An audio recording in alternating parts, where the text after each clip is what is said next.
Hello and welcome to a very special episode of Board Game Blitz, a podcast that you can listen to in less time than it takes to walk through the vendor hall at a large board game convention. This week, we're throwing our usual format out the window and having a discussion about GenCant with our special guest, Suzanne Sheldon.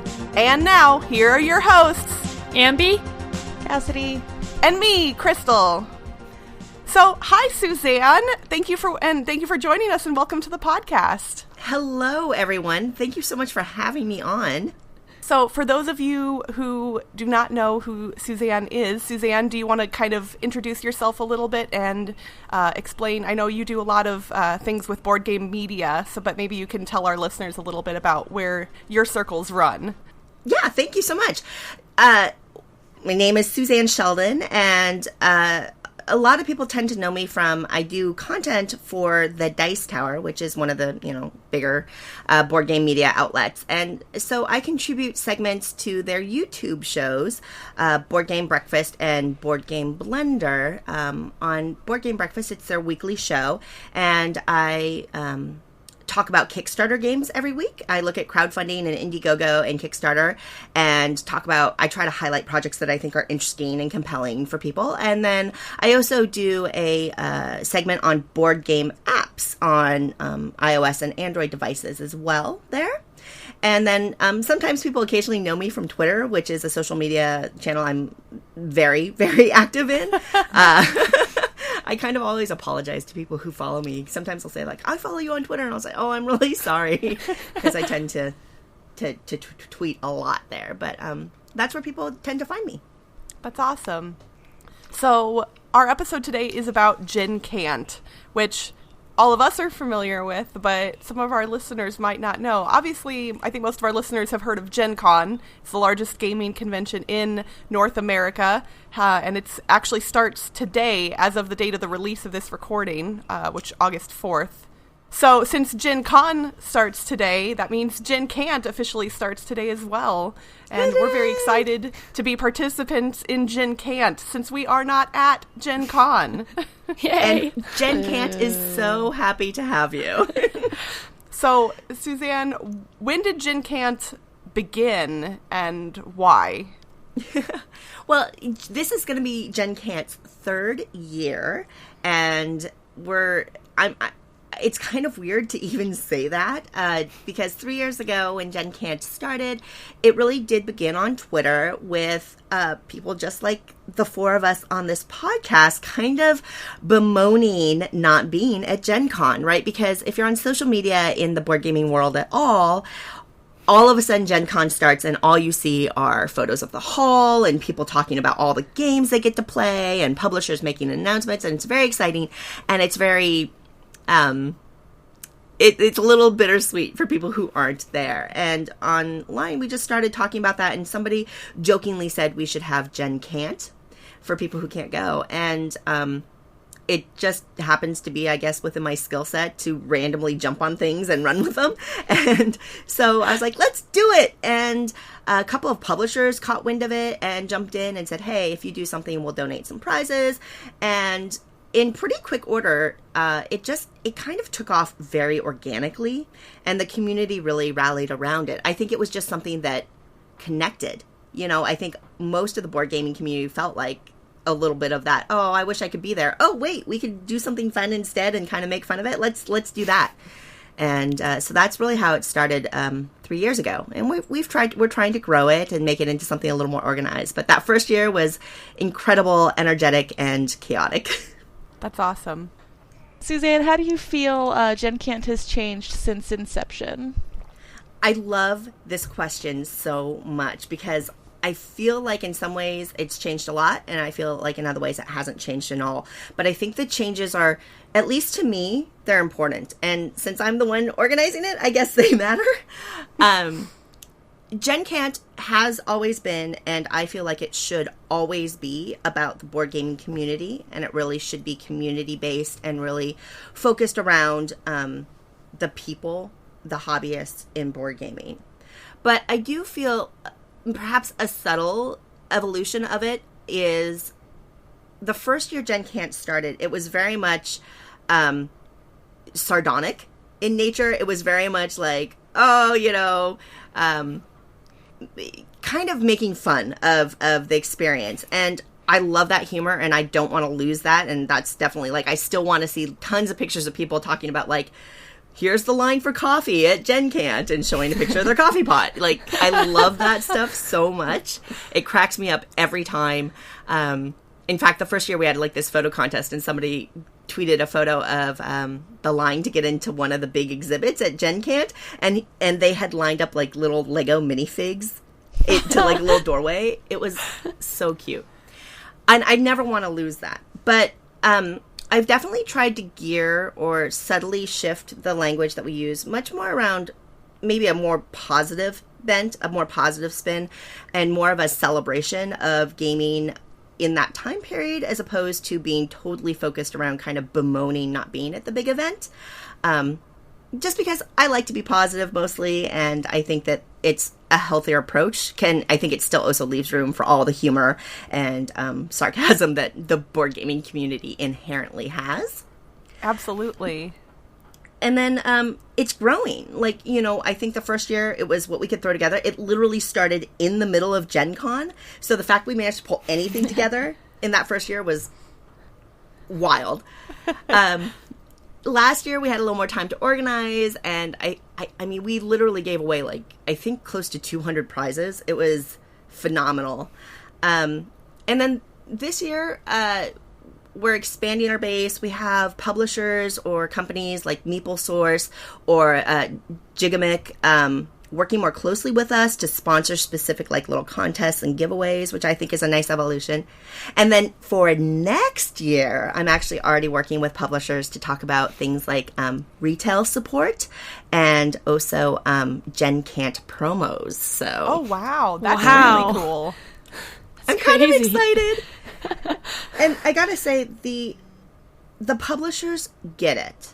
They totally get it. And the support GenCant gets from them just behind the scenes, when you say, hey, it's GenCant time again. I know you guys are slammed with Gen Con, but immediately the response is, what do you need? What do you want to do? How can we help? Because they understand. I mean, keep in mind, publishers, designers, they're all gamers too. And the vast majority of them had that experience of not being able to go to Gen Con at some point. And so they're pretty empathetic.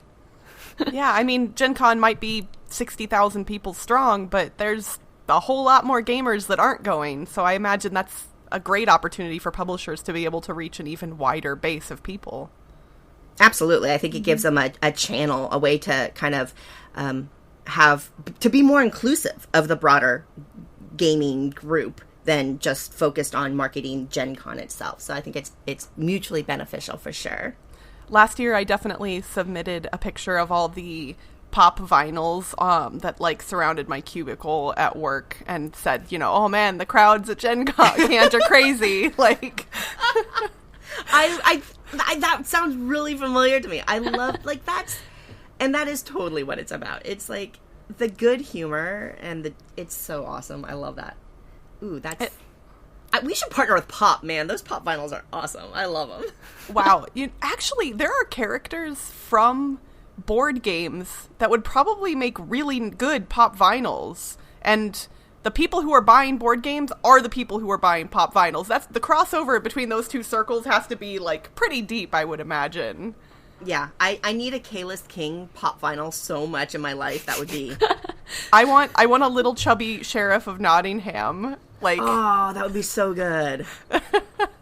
Oh man, we gotta. Who knows somebody at Funko? We gotta make some calls. We gotta make this happen. We're gonna start a tweet campaign. There we go. Social media power. Yeah. So especially with the growth of GenCant, it's obvious that organizing it is a lot of work. So how has the community helped you with it, and why do you take on such a large task every year?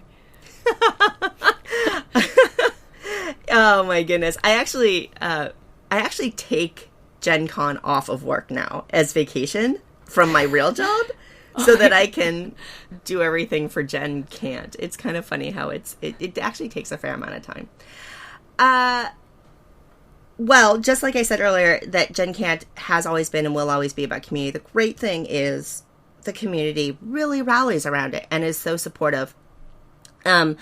this year, so for example, Tiffany Ralph, who is the One Tar, she has a YouTube channel and she's very active in social media, and she's just kind of an awesome person in general. She helped us revamp our website this year to bring it current for 2016.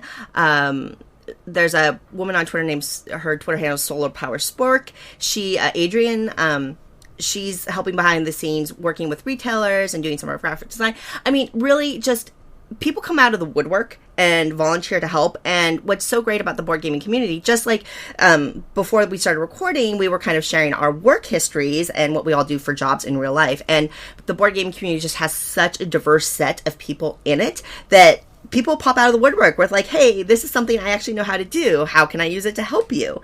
And it's a real boon, and it's also just, it's so gratifying that people want to help in that way. To be honest, I struggle with coordinating everybody. I have more people raising their hands than I have like mental bandwidth to actually come up with functional, helpful tasks for them to do. So that's actually on my kind of to-do list for next year and moving forward, is like being a better organizer, because I want to take advantage of everybody who wants to help. And you know, why do I do it? Because I love board gaming, and because I love board gamers, and because the response I get is really positive. I mean, now since I've kind of become known within very small circles as like the organizer of this event, it's kind of funny how throughout the year now I have dozens of people pinging me about other conventions that they want to do virtual, you know, mock versions of, and I'm like, no, I can only do one, it's too much. But I do take that as a compliment, in that to me, that means GenCant resonates with them. It's something positive in their life that they enjoy, and they just want more of it. So I take that as a compliment, and I take that as like positive feedback that I find very stimulating to kind of keep the effort going, if that makes sense. It really does. I mean, it just, not to toot your horn too much, but like when I started getting you can toot my horn, Crystal.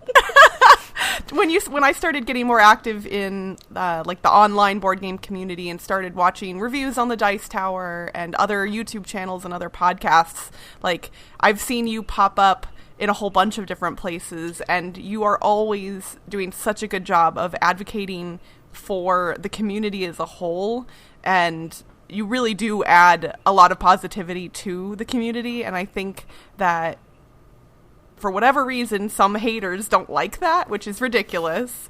And eventually the positive is going to outweigh all the haters, and they're all going to be gone. But it'll take some time, but I think we're definitely, the community's moving in a good direction. It's slow progress at times. It feels that way sometimes, but I would say that podcasts like Board Game Blitz are part of that positive movement. And I think GenCant is part of that positivity as well. Being inclusive, being thoughtful, having fun. That's what we all want, right?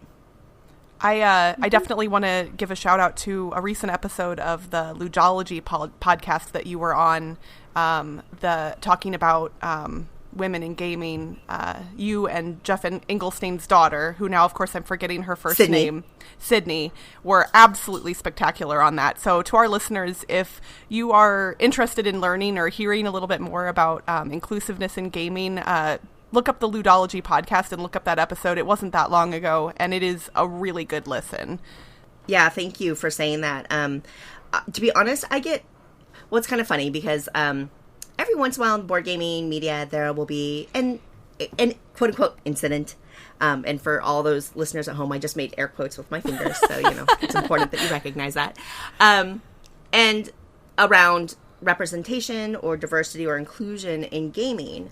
And as a non-white woman who's a board gamer and who's producing content, which isn't super common in our hobby, I often get asked immediately after these quote-unquote incidents, I did air quotes again, to, you know, come on podcasts and talk about that. And I've declined dozens of invites to do that, mostly because I felt like, just to be honest, I felt uncomfortable with it in many ways, because I tend to find that when we have conversations like that, it can make the people talking about it targets.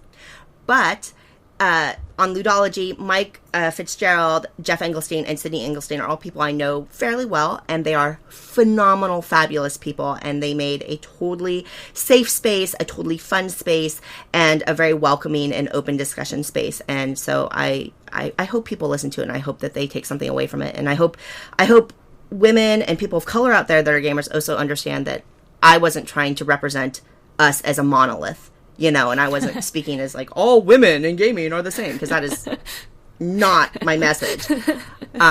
So hopefully I didn't kind of put off anybody with that either. So I hope people listen and I welcome feedback on it too. I thought it was a spectacular episode, so I'm using my own platform to try and make sure other people listen to it as well, because I think it's a valuable conversation that you guys had. Thank you so much. I appreciate that.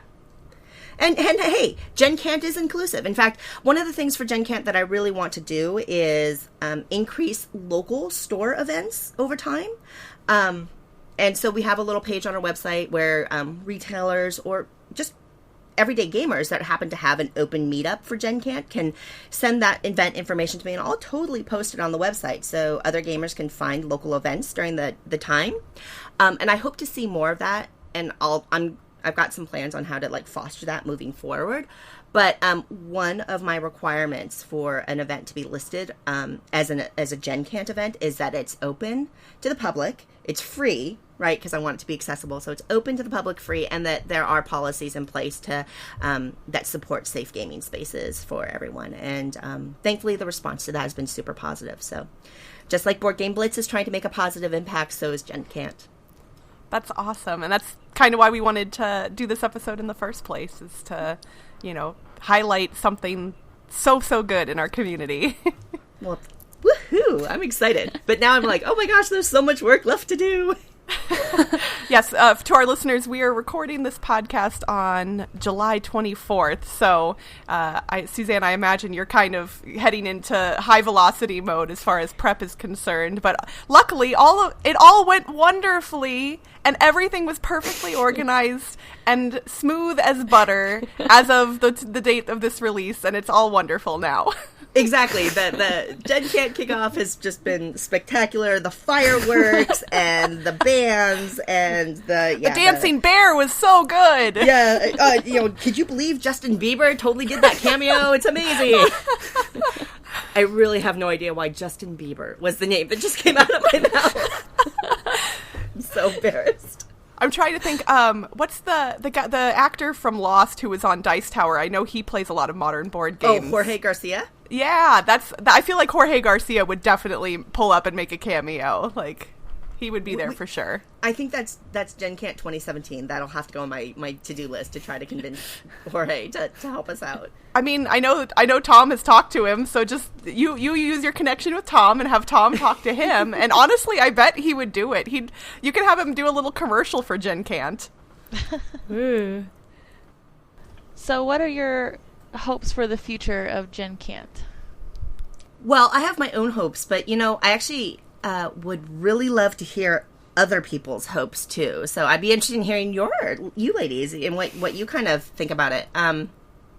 Before I want to see if you have my ideas or not, because so sorry to turn that back around on you, but again, GenCant being more community based, it's not my thing. I just happen to be the person that's willing to put in the time to organize it. So since all three of you are participants this year, what would you like to see more of or less of moving forward?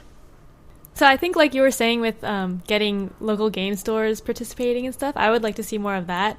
And it would be like a more kind of like tabletop day where like everyone can have an event at their local game store and just play games. Yeah, that's huge. Retail inclusion and like local events is huge on my list. I love that. So my local gaming group is actually having our regular Sunday meetup this Sunday of Gen Con. So I'm really trying to find some fun ways to turn that into an interesting GenCant meetup rather than our regular Sunday stuff. I want to do something fun. That's so cool. I mean, and hopefully I don't, in Ohio, I was in Ohio recently, and there were a couple of little game stores there that seemed really nice and open, and or like, I don't know, cafes or pie shops or something like that. Because when we were talking earlier, Cassadi, I was like, well, where do you live in Ohio? Because I was in Cincinnati, and they have a pie shop called Opio there, and it makes amazing pie. But I think Columbus is pretty far from that, so. It's about 2 hours. Yeah. I don't know. I would drive 2 hours for this pie. I'm just saying. I think the promos that you were talking about possibly having in the future, like, I'm not huge into the acquisition disorder, but I do like, and I don't need all the promos for games, but it's fun to have exclusive stuff. Like anytime they do Tabletop Day, I like the special promos that they do through that, and so having something that's GenCant related, I think that would be really cool, and I think that's neat because GenCant feels like almost a little more exclusive in a way than Tabletop Day, but that's not right because I know it's inclusive of everybody.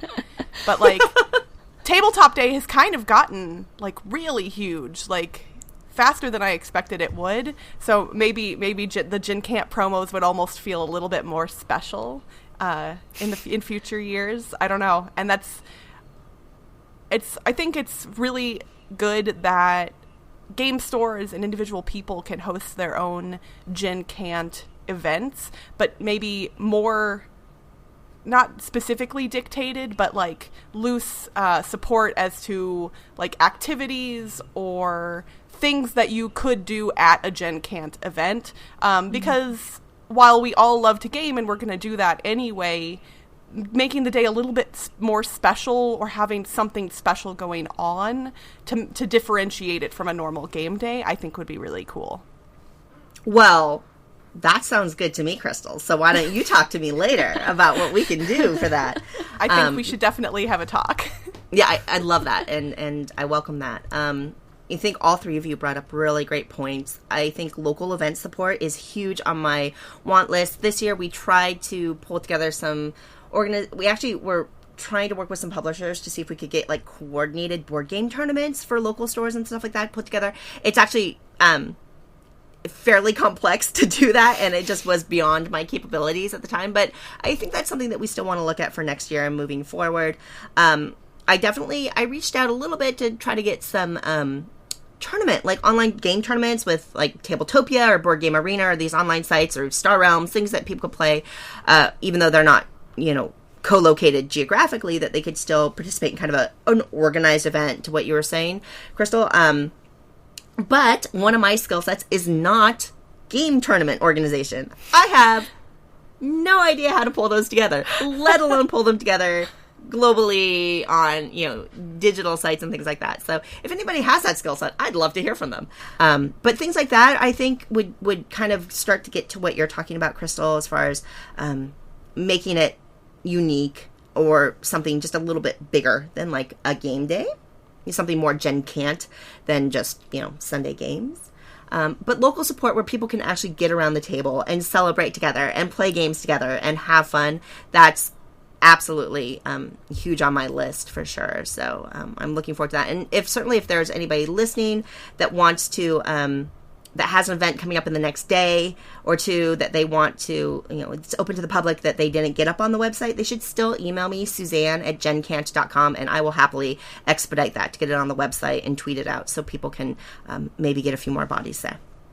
That's awesome. Yeah, we definitely don't need an excuse to have another game day, but it's always nice to. I love that. So we've been talking about what GenCant is and what it's all about and what it will be possibly in the future, but how do our listeners participate? Suzanne, if someone listening to this had no idea what GenCant was before this episode, where should they go to get more information and to find a place to participate in GenCant near them? Well, this year we're partnering with the DMV so they can take their verbal test at any of their local DMV locations. And then the written version is multiple choice. No. GenCant is all about ease of access, so to speak. So honestly, if you're not going to Gen Con, in fact, we're kind of forceful about it when you think about it, because my attitude is if you're not at Gen Con, you're already at GenCant, whether you want to be or not. It's kind of austere, actually, now that I think about it. I gotta rethink I like that. it. But we have a website, www.gencant.com, and we update it with information. But basically, do as much or as little as you want. GenCant's about playing games and talking about games during Gen Con. We're going to have little things on our website, like you can download your own badge and print out your own GenCant badge so that you feel very official. We actually, this year, thanks to Analog Gamer, which is a manufacturer, they make really great board game related t-shirts. They partnered with us to come up with a GenCant t-shirt. Unfortunately, it's too late to order it to have it for the event, but if you want to during Gen Con, it's still going to be available for order from their website, analoggamer.com, and it's kind of cool, little GenCant 2016 souvenir, so to speak. And then, honestly, one of the most fun things that we have organized right now, if you don't have a local event, is we do kind of play silly, fun games online together, whether primarily through Twitter, but also we do it on BoardGameGeek.com as well, so people who aren't on Twitter have an outlet for that. And in years past, we've played Concept and Mysterium together, which has been super fun. As I mentioned earlier, this year we've got 3 games sponsored by Gigamic, Difference, Gloobz, and Panic Lab, oh my gosh, it's burns my brain. It's such an incredible puzzle game. And then we also have a few other surprises, like maybe some fake artist goes to New York or something like that we'll all be playing together. So people should check out our BGG Guild or Twitter and pay attention to that as well, because that's always super fun. And then they should definitely pay attention to our website, because one of the biggest things about GenCant is we give away games. And hooray! Woo! Who doesn't love trying to win games? And so we'll post details about our GenCant 2016 raffle on our website. And we try to make it as easy as possible for people to enter. And we've got things like a signed copy of the new Bloodborne card game from Cool Mini or Not, a copy of the new Cry Havoc from Portal Games, which... Wow. It's so good. People have been going nuts about that one. I played it at Dice Tower Con. It's so good. I love it so much. We have Tides of Madness from Portal. We have honestly, if you go to our website, there's a prizes tab. It's growing every day. I can barely keep up with updating it with all the donations that are coming in. So if people want to get excited about that, they should check it out there. Awesome. And we will post links to both the Twitter account and the website in our show notes for this episode, so people can get to it pretty easily. Awesome. And that's it for this week's episode of Board Game Blitz. Another big thank you to Suzanne Sheldon for joining us on this episode. Don't forget, our contest to win a copy of Codenames Pictures is still running. For all the details on how to enter, listen to episode 5. Visit our website, BoardGameBlitz.com, to get links to all our social media pages, including our Facebook, Twitter, and Board Game Geek Guild. Have suggestions for the show? Shoot us an email at boardgameblitz@gmail.com. Until next time, if I blitz, I sits. Bye, everybody! Bye.